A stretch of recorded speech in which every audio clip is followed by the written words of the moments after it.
Good morning. और आज हम बात करेंगे, जैसे कि सदाई करते हैं, कॉन्स्टिट्यूशन ऑफ इंडिया की, भारत के संविधान की। और काफ़ी टाइम हो गया हमें यूट्यूब पर वीडियो डाले हुए, कुछ बिजी चल रहे थे, कुछ और भी समस्याएं थी, लेकिन अब हम कोशिश करते हैं कि ये कंटिन्यू हो, क्योंकि इसके अलावा भी कोई विकल्प नहीं है। कोरोना ने, लॉकडाउन ने चीज़ें बदल दी, तो अब स्टूडेंट से जुड़ने का यही एक उपाय रह गया वैसे, कि हम इसी माध्यम को अपनाते हुए आगे बढ़ें। तो कोशिश करेंगे कि हम पॉलिटिकल साइंस का जो एसएससी में आता है, या दिल्ली पुलिस है, रेलवे है, यानी जितने भी छोटे मोटे एग्जाम है, दो टाइप्स के एग्जाम को छोड़कर, एक तो सिविल सर्विस आईएएस है, पीएससीज है, जैसे आरएस वगैरह है, हर स्टेट पीएससीज है, और दूसरा जो एक्सपर्टीज के होते हैं, एक्सपर्टीज मतलब कॉलेज लेक्चरर है, फर्स्ट ग्रेड स्कूल लेक्चरर है, जिसमें केवल पॉलिटिकल साइंस पूछी जाती है। इसके अलावा जितने भी एग्जाम है, छोटे मोटे कोई भी हो, जिसमें पॉलिटिकल साइंस आता है, अपना कॉन्स्टिट्यूशन आता है, तो उसको हम कवर करने का प्रयास करेंगे। और विशेषकर तो ये क्लास नॉर्मली एसएससी ओरिएंटेड ही रहेगी, ठीक है ना, क्योंकि कई साल से एसएससी में पढ़ाते पढ़ाते उसका ज़्यादा एक्सपीरियंस हो गया। लेकिन नॉर्मली पेपर लगभग एक जैसा ही बनता है, खासकर सेंटर के एग्जाम्स का। स्टेट्स के एग्जाम्स का थोड़ा अलग बनता है, जैसे राजस्थान पुलिस कांस्टेबल है, उसका अलग अलग बनेगा, ठीक है ना, लेकिन सेंटर में लगभग एक जैसा ही बनता है। तो हम इस क्लास में, जो पॉलिटिकल साइंस की क्लास होगी, इसमें लगभग ये सारे एग्जाम्स जो मैंने दो तरह के बताए थे, उनको छोड़कर लगभग सभी को कवर किया जाएगा। तो शुरू करते हैं अपना कॉन्स्टिट्यूशन ऑफ इंडिया। तो ये हमारे सब्जेक्ट का नाम,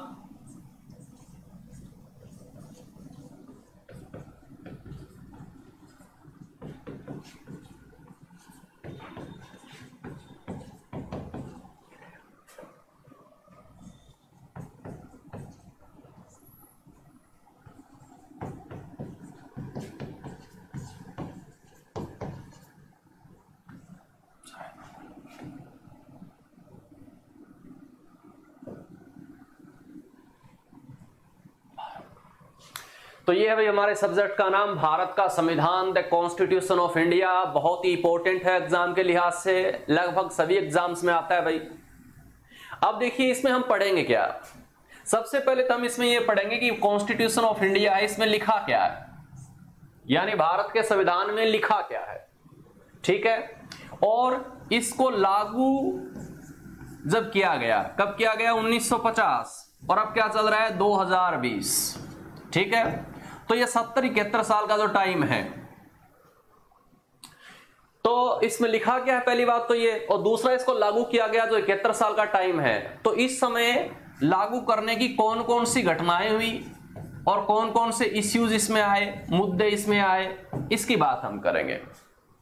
यानी भारत के संविधान में लिखा क्या है, और जो लिखा है उसको जब लागू किया गया तो हमारे सामने कौन कौन सी समस्याएं आई, कौन कौन से इश्यूज आए, कौन कौन से मुद्दे उठे, कैसे विचार पैदा हुए, क्या सुप्रीम कोर्ट ने निर्णय दिया, साथ में क्या क्या घटनाएं घटी, ये तमाम बातें हम इसमें स्टडी करेंगे, ठीक है।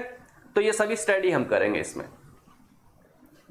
तो सबसे पहले हम बातचीत करेंगे कि जैसा कि हमने बातचीत की ना, यहां पर लिखा है the constitution of India, Bharat का संविधान। तो सबसे पहले सवाल यही उठता है, संविधान होता क्या है कि नहीं। हम भारत का संविधान पढ़ रहे हैं, अमेरिका का नहीं, ब्रिटेन का नहीं, ऑस्ट्रेलिया का नहीं, लेकिन फिर भी हम संविधान तो पढ़ रहे हैं ना किसी का। तो सबसे पहले हमारे सामने सवाल आता है कि कॉन्स्टिट्यूशन क्या होता है, यानी संविधान क्या होता है। तो सबसे पहले बात करेंगे हम संविधान की डेफिनेशन की, कि क्या होता है संविधान।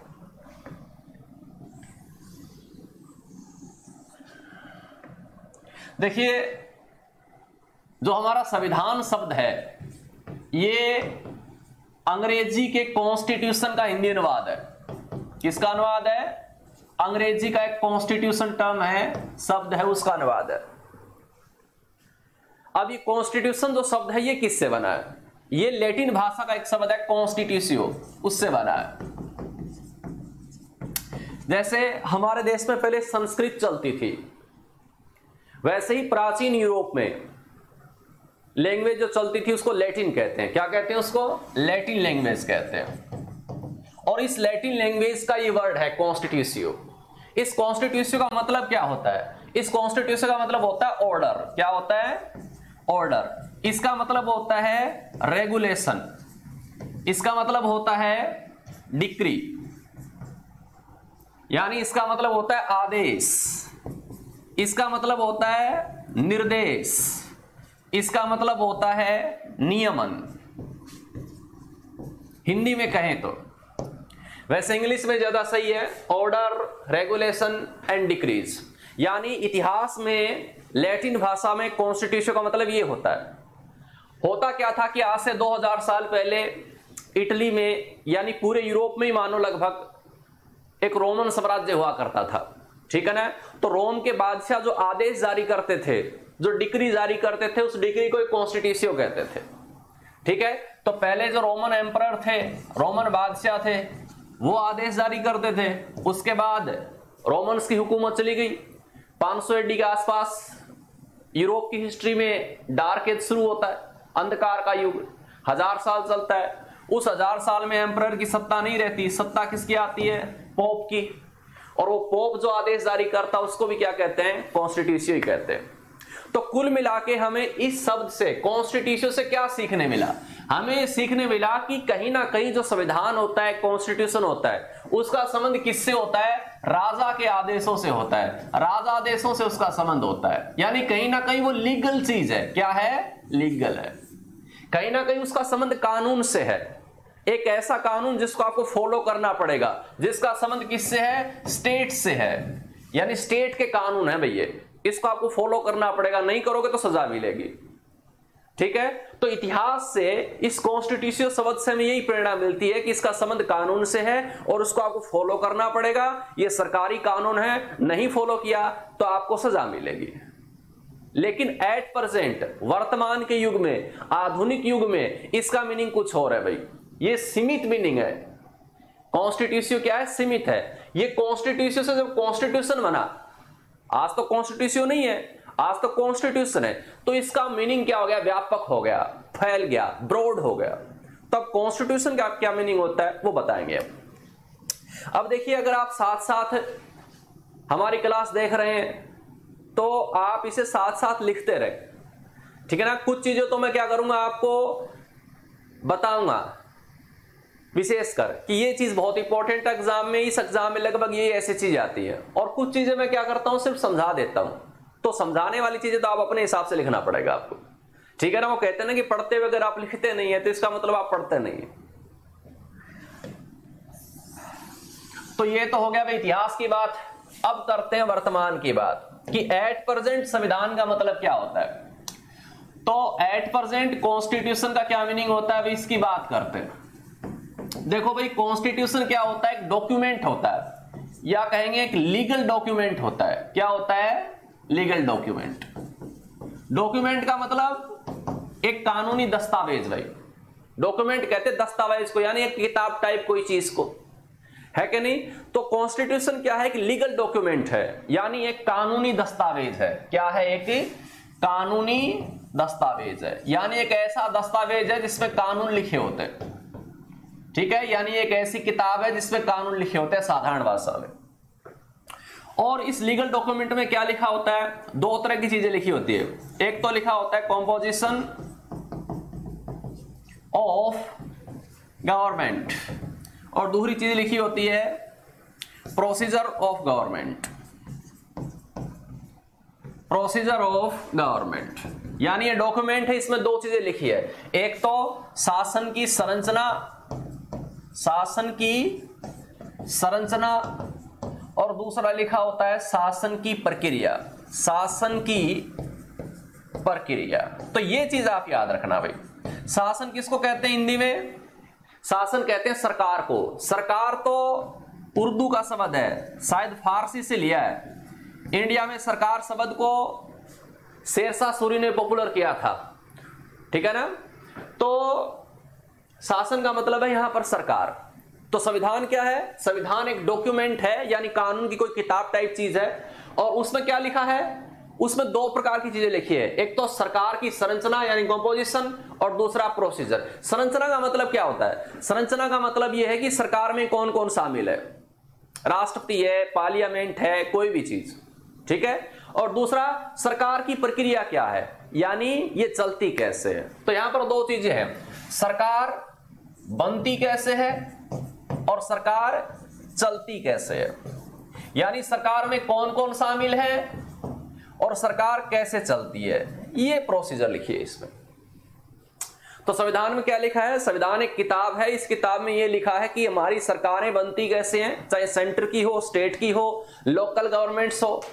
अभी चुनाव आने वाले हैं सरपंचों के, वैसे तो कोई भी गवर्नमेंट्स हो, तो ये सरकारें बनती कैसे हैं, इनमें कौन कौन शामिल होता है, सीएम है, पीएम है, पार्लियामेंट है, ये सब चीजें। और ये चलती कैसे, यानी प्रोसीजर क्या है, कैसे कैसे काम करती है। अब देखना, हकीकत में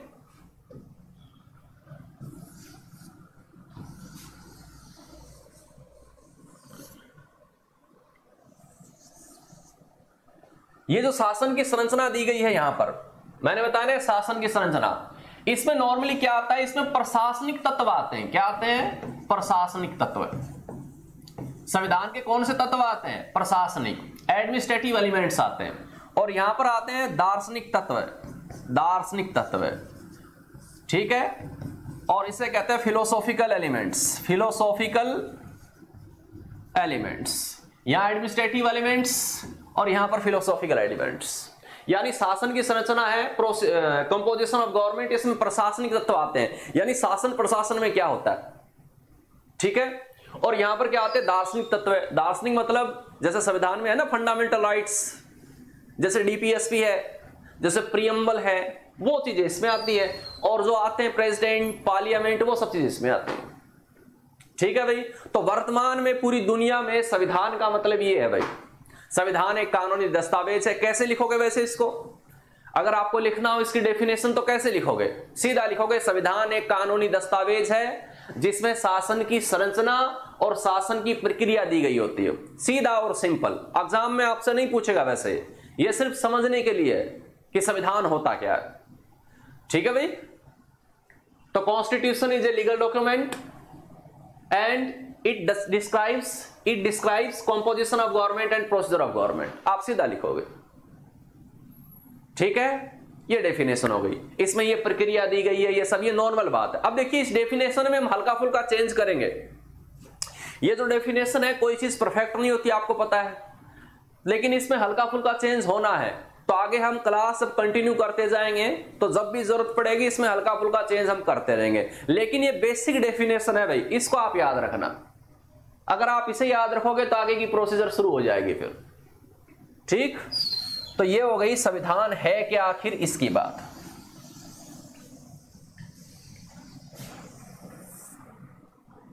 अब देखिए एक सवाल पैदा होता है कि संविधान क्या है, इसकी तो हमने बातचीत कर ली।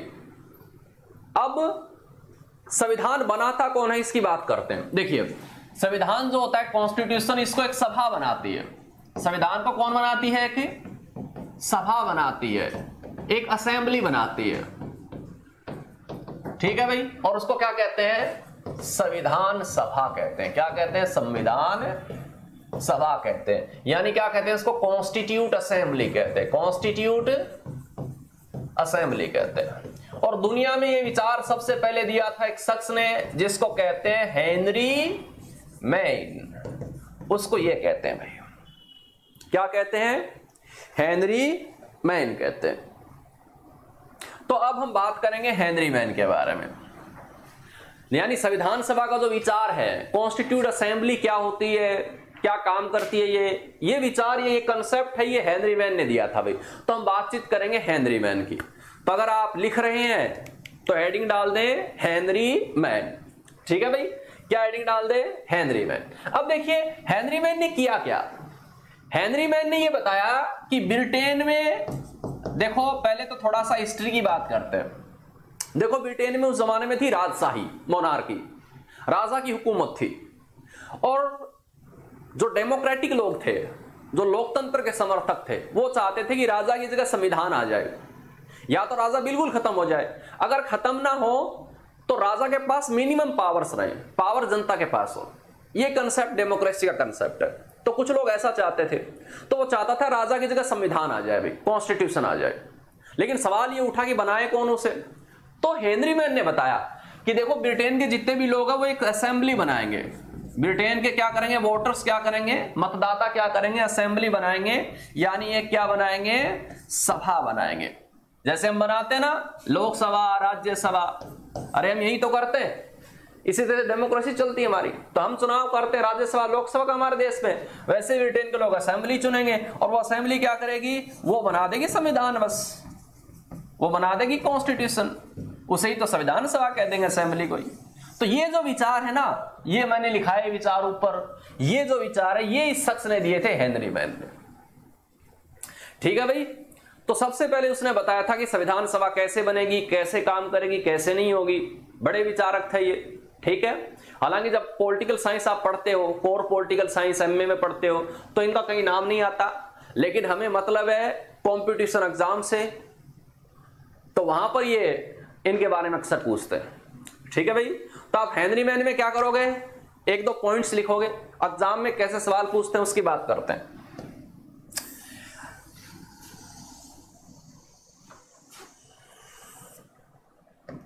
अब हमने लिखा हेडिंग हेनरी मैन। अब इसमें दो बातें याद रखना। पहला पॉइंट तो आप लिखोगे कि दुनिया में सबसे पहले संविधान सभा का विचार किसने दिया? Henry man. यानी दुनिया में सबसे पहले सर्वप्रथम संविधान सभा का जो विचार है ना, वो विचार इसी शख्स ने दिया, या फिर इसको कह देंगे विचार का प्रतिपादन किया। लिख कुछ भी सकता है। यानी एट फर्स्ट है ये कॉन्स्टिट्यूट असेंबली का जो आइडिया है ना, ये प्रोड्यूस किसने किया, फाउंड किसने किया? ये इसी शख्स ने किया। तो पहला सवाल एग्जाम में बहुत इंपॉर्टेंट है भैया, बहुत ज्यादा इंपॉर्टेंट है, एसएससी में तो बहुत ही ज्यादा इंपॉर्टेंट है। ये सवाल ऐसे पूछते हैं कि दुनिया में सबसे पहले संविधान सभा का विचार किसने दिया, कॉन्स्टिट्यूट असेंबली का आइडिया किसने प्रोड्यूस किया, कौन शख्स था जिसने ये विचार का प्रतिपादन किया। तो लगभग ऐसी चीज आपको क्या करेंगे, वो पूछेंगे। तो आप क्या कर देना, जवाब दे देना हेनरी मैन। इनके पीछे सर भी लगता है। सर तो ब्रिटेन में क्या है कि उपाधि है, कोई अच्छा काम करता था या किसका खानदान अच्छा था तो उसको सर की उपाधि दे देते, श्रीमान है। तो ये चीज है। तो सर कहो या हेनरी मैन को, बात एक ही। तो पहला सवाल आपसे क्या पूछेंगे हेनरी मैन के बारे में कि दुनिया में सबसे पहले संविधान सभा का विचार किसने दिया? तो लिख देना आप हेनरी मैन, और इस पर नोट भी लगा देना, आप खुद लिखना अपने हाथ से, और इस पर क्या लगा देना, नोट लगा देना। इसके बाद दूसरी सवाल और भी पूछेंगे हेनरी मैन से, आप दूसरा सवाल और भी पूछेंगे। हालांकि वो बहुत ही कम पूछते हैं, लेकिन फिर भी सवाल बनता है।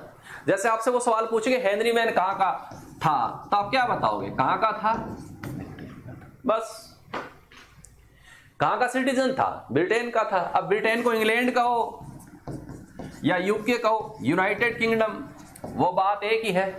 हालांकि इनमें भी हल्का फुल्का फर्क है, वो कभी किसी क्लास में बताऊंगा मैं आपको, लेकिन आज तो बस इतना ही बताऊंगा कि हेनरी मैन कहां के थे? ब्रिटेन के थे, ब्रिटिश के सिटीजन थे। तो दो सवाल आपको एग्जाम में अक्सर पूछते हैं, ये बहुत इंपॉर्टेंट है, ये कम इंपॉर्टेंट है। तो चलो भाई हेनरी मैन की बातें हो गई, अब आगे बात करते हैं। और आगे आप हेडिंग डालोगे अमेरिका। क्या हेडिंग डालोगे? अमेरिका। ये हेडिंग डालोगे अमेरिका। देखो भाई हेनरी मैन तो एक थिंकर था, उसने कह दिया कि संविधान सभा बनेगी ब्रिटेन में, लेकिन ब्रिटेन में कभी संविधान सभा बनी नहीं। ठीक है, ब्रिटेन ने नहीं बनाई। हर देश का अपना एक इतिहास है, उसकी अपनी एक कल्चर है, उसका अपना एक भविष्य है। ठीक है, तो उनके अपने कुछ निजी कारण थे। ठीक है, वो हमारे एग्जाम में काम के नहीं है, लेकिन बस इतना है कि ब्रिटेन में संविधान सभा नहीं बनी। ये संविधान सभा कहां बनी? फिर आके अमेरिका में। यानी विचार कहां पर आया? ब्रिटेन में, लेकिन उस विचार को इंप्लीमेंट कहां किया गया? अमेरिका में। और अब हम देखते हैं कैसे बनी। देखो अमेरिका में दुनिया की पहली संविधान सभा बनी 1787 में, और वो संविधान सभा किस सिटी में बनी भाई? उस सिटी का नाम है फिलाडेल्फिया, और यहां बनी दुनिया की फर्स्ट कॉन्स्टिट्यूट असेंबली। क्या बनी? फर्स्ट कॉन्स्टिट्यूट असेंबली यहां बनी।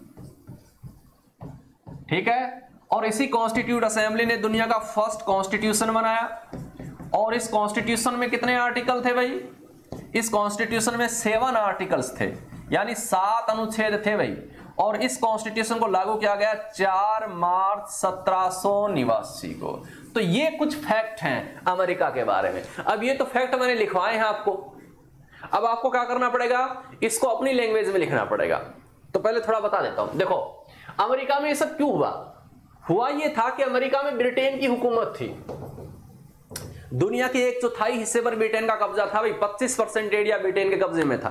तो हम भी उनके गुलाम थे, अमेरिका वाले भी गुलाम थे। तो अमेरिका में जब गुलाम थे तो अमेरिका के लोगों ने विद्रोह कर दिया, और विद्रोह करके ब्रिटेन को दिया भगा। और भगाने के बाद उन्होंने क्या कहा कि अब हमारे देश में शासन चलेगा वो किसी राजा का, किसी अंग्रेज का नहीं चलेगा, हमारे यहाँ शासन चलेगा संविधान का, हमारे यहाँ डेमोक्रेसी होगी। तो उन्होंने क्या किया, संविधान बनाने के लिए 1787 में एक शहर है वहां पर फिलाडेल्फिया, उस शहर में पहली संविधान सभा बना दी और उसने पहला संविधान बना दिया। अब पहला संविधान है दुनिया का तो छोटा सा बना, और ये 7 ही आर्टिकल्स थे और ये बन गया दुनिया का पहला संविधान। अब आप क्या करोगे, उसे लाइन टू लाइन लिखोगे कैसे भाई? आपको अगर नोट्स बनाने हैं, क्योंकि अगर छोटे एग्जाम्स में जब तक नोट्स नहीं बनाओगे तो क्लियरिटी आ नहीं पाएगी, तो आप कैसे बनाओगे फिर इसको? आप अमेरिका लिखोगे और सामने लिखना शुरू करोगे कि दुनिया की पहली संविधान सभा का गठन, दुनिया की पहली संविधान सभा का गठन अमेरिकी शहर फिलाडेल्फिया में, अमेरिकी शहर फिलाडेल्फिया में 1787 में हुआ था, ऐसा लिखोगे आप। World's first constitute assembly established in Philadelphia city at America in 1787. World's first constituent assembly established in Philadelphia city at America in 1787, ऐसे लिखोगे। फिर आगे क्या लिखोगे, इसी ने दुनिया का पहली संविधान बनाया। It created first constitution in the world, दुनिया का पहला संविधान बनाया, और उस संविधान में 7 अनुच्छेद थे, ऐसा लिखोगे। Which have 7 articles, और आगे क्या लिखोगे, इस संविधान को इनेक्ट कब किया गया, इसको लागू कब किया गया भाई, इसको 4 मार्च 1789 को लागू किया गया, ऐसे आप लिख लोगे। ठीक, ये चीज है।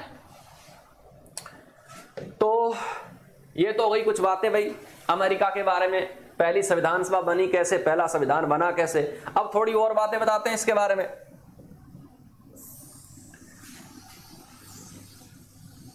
अब ये सब कुछ इंपॉर्टेंट है, यहां पर मैंने जो लिखाया, हकीकत में आपसे सवाल कैसे पूछेगा, दुनिया की पहली संविधान सभा कहां बनी, फिलाडेल्फिया में। पहला संविधान कहां बना, अमेरिका में। पहले अमेरिका के संविधान में कितने आर्टिकल्स हैं, 7। तो यहां पर मैंने जितने भी फैक्ट्स लिखा है सब इंपॉर्टेंट है। एक चीज याद रखना, अमेरिका का जो कॉन्स्टिट्यूशन है ना, वो दुनिया का फर्स्ट कंप्लीट नेशनल कॉन्स्टिट्यूशन है। इस चीज को मैं थोड़ा सा बता देता हूं। फर्स्ट कंप्लीट नेशनल कॉन्स्टिट्यूशन है, यानी पहला संपूर्ण राष्ट्रीय संविधान है। इसका मतलब क्या होता है, आप कई बार इस चीज को पढ़ते होंगे, अमेरिका के बारे में बताते हैं तभी बताते हैं फर्स्ट कंप्लीट नेशनल। देखो इससे पहले, यानी 1787 से अमेरिका का संविधान बनने से पहले की बात है, लगभग मध्य युग में यूरोप में क्या होता था कि बहुत सारी रियासतें होती थी। जर्मनी में भी कोई 300 रियासतें थी, कोई वेडनबर्ग थी, हैनोवर थी, सैक्सनी थी, पर्सिया थी, ऐसे। ऑस्ट्रेलिया में भी थी, हंगरी, रोमानिया, ट्रांसिल्वेनिया, खूब सारे छोटे छोटे छोटे स्टेट्स थे। इनमें आपस में युद्ध होते थे तो इनमें शांति संधियां होती थी। तो शांति संधि में जो नियम होते थे उसको फॉलो करना पड़ता था, पोप के आदेश होते थे उसको फॉलो करना पड़ता था, पोप और राजाओं के वो समझौते होते थे उसको फॉलो करना पड़ता था, आपस में धर्म के विवाद होते थे और उसके संधि समझौते होते थे तो उसको फॉलो करना पड़ता था। इसका मतलब यह है अमेरिका के संविधान बनने से पहले भी कुछ ऐसे संधि समझौते थे जिनको राजाओं को फॉलो करना जरूरी था, जो सरकारों में काम आते थे। इसका मतलब वो भी लगभग संविधान जैसा ही कोई संधि समझौता था, लेकिन वो छोटे छोटे थे, ठीक है ना, कंप्लीट नहीं थे। कंप्लीट संविधान तो क्या बनाया अमेरिका ने, बनाया 1787 में। तो आप क्या कहोगे, आपसे कोई ये सवाल ये पूछे कि फर्स्ट कंप्लीट कॉन्स्टिट्यूशन कौन सा है, तो आपको घबराना नहीं है। आप सोचो कॉन्स्टिट्यूशन तो पढ़ा है, ये फर्स्ट कंप्लीट कौन सा आ गया, तो इसे ही कहते हैं भाई। ठीक है, अब देखिए इन 7 आर्टिकल्स में लिखा क्या है, इसके बारे में हम क्या करेंगे, बातचीत करेंगे भाई। ठीक है, तो वैसे तो ये 7 आर्टिकल्स में क्या लिखा है, नॉर्मली छोटे एग्जाम में नहीं पूछते हैं सवाल, लेकिन फिर भी अब ये क्लास है यूट्यूब की तो थोड़ा सा अलग छोटी छोटी चीजें बता देते हैं, ज्यादा ऊपर नहीं जाएंगे लेकिन थोड़ा थोड़ा लेवल ठीक करेंगे। तो देखिए भाई 7 आर्टिकल्स हैं, इसमें पहले आर्टिकल्स में क्या लिखी है, पहले आर्टिकल में लिखी है लेजिस्लेटिव। क्या है? लेजिस्लेटिव। अमेरिका में कॉन्स्टिट्यूशन का पहला आर्टिकल में लेजिस्लेटिव लिखी है। लेजिस्लेटिव मतलब इसको हिंदी में कहते हैं व्यवस्थापिका। व्यवस्थापिका, इसको विधायिका भी कहते हैं।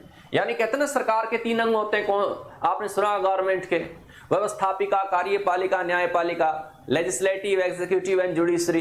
तो पहले आर्टिकल में क्या लिखी है? व्यवस्थापिका। इसमें अमेरिका की जो कांग्रेस है ना, अमेरिका की पार्लियामेंट, अमेरिका की पार्लियामेंट को क्या कहते हैं? कांग्रेस। तो उस कांग्रेस के बारे में लिखा है। और वहां की कांग्रेस कैसी है? बाई कैमरल है भाई। क्या है? By cameral. यानी वहां कौन सी व्यवस्था है? द्विसदनीय है, सदन 2 है, एक तो हाउस ऑफ रिप्रेजेंटेटिव है और एक क्या है? सीनेट है। दोनों चीजों के बारे में लिखा है, house of representative and senate. ठीक। फिर सेकंड आर्टिकल आता है और सेकंड आर्टिकल में क्या लिखा है? एग्जीक्यूटिव, यानी कार्यपालिका। क्या होता है? कार्यपालिका। अब इस कार्यपालिका में क्या लिखा है? देखो सरकार के जो 3 अंग होते हैं उसमें व्यवस्थापिका क्या करती है? कानून बनाती है। तो इसमें कानून बनाने वाली संस्था थी कांग्रेस, उसको लिख दिया हमने। फिर कार्यपालिका क्या करती है? कानून को लागू करती है। तो जो कानून लागू करने वाले हैं वो इसमें लिखेंगे। जैसे कानून लागू करने वाला कौन है? प्रेसिडेंट, वाइस प्रेसिडेंट, वहां के मिनिस्टर्स जिनको सेक्रेटरी कहते हैं वहां पर, उनके बारे में लिखेंगे। नंबर 3 आर्टिकल में क्या लिखेंगे? जुडिशरी लिखेंगे। क्या लिखेंगे? जुडिशरी। और जुडिशरी का मतलब होता है न्यायपालिका। ठीक है, यानी कानून लागू करने वाली संस्था। और उसमें क्या आएगा? अमेरिका का सुप्रीम कोर्ट आएगा और वहां के फेडरल कोर्ट आएंगे। जैसे अपना हाई कोर्ट का कंसेप्ट होता है, वहां फेडरल कोर्ट्स होते हैं। तो 3 आर्टिकल हो गए। चौथा, 5वां और 6ठे आर्टिकल में लिखा है फेडरलिज्म के बारे में। ठीक है, फेडरलिज्म के बारे में, यानी इसको कहते हैं संघवाद। क्या कहेंगे इसको? संघवाद। देखो भाई, सरकार जहां पर एक होती है केवल सेंटर की, उस स्टेट को यूनिटरी स्टेट कहते हैं। लेकिन जहां पर सरकारें 2 होती है उस स्टेट को कहते हैं संघ, यानी फेडरेशन। ठीक है, तो अमेरिका दुनिया का पहला संघ था भाई। उससे पहले सरकारें हमेशा एक ही होती थी। ठीक है, तो अमेरिका दुनिया का पहला संघ था, पहला फेडरेशन था, पहला यूनियन था। तो आर्टिकल 4, 5 में इसके बारे में लिखा है। हकीकत में इसमें क्या लिखा होता है? सेंटर और स्टेट के रिलेशनशिप के बारे में होता है। भाई सरकारें 2 हैं, ब्रिटेन में तो एक ही सरकार थी सेंटर की, यहां सरकारें 2 है केंद्र और राज्य की, तो उनका आपस का रिलेशन लिखा है। अपने भारत के संविधान में है ना आर्टिकल 245 से 263 तक। ठीक है ना, शायद भाग 11 में लिखा है। तो 245 से 263 के बीच में सेंटर स्टेट रिलेशनशिप के बारे में लिखा है। तो अमेरिका में आर्टिकल 4, 5, 6 में लिखा है कि केंद्र राज्यों के बीच संबंध कैसा होगा। और लास्ट का आर्टिकल नंबर 7, इसमें लिखा है procedure of ratify. Procedure of ratify, इसका मतलब संविधान को रेटिफाई कैसे करना है, स्वीकार कैसे करना है। देखो अमेरिका में कई कॉलोनियां थी, 13 स्टेट्स थे। आपने अगर उसका गृह युद्ध सिविल वॉर के बारे में पढ़ा हो तो अब्राहम लिंकन के टाइम में, तो वैसे वहां पर कई स्टेट से छोटी छोटी कॉलोनियां बोलते थे उनमें। तो उन कॉलोनियों को स्वीकार भी तो करना पड़ेगा ना। अमेरिका तो एक नया कंसेप्ट था, तो वो संविधान स्वीकार कैसे किया जाएगा, उसकी प्रोसीजर दे रखी थी भाई। तो ये 7 आर्टिकल्स हो गए। आज की कहानी यहीं तक। ठीक है, आगे की कहानी मैं इसके बाद बताऊंगा। धन्यवाद।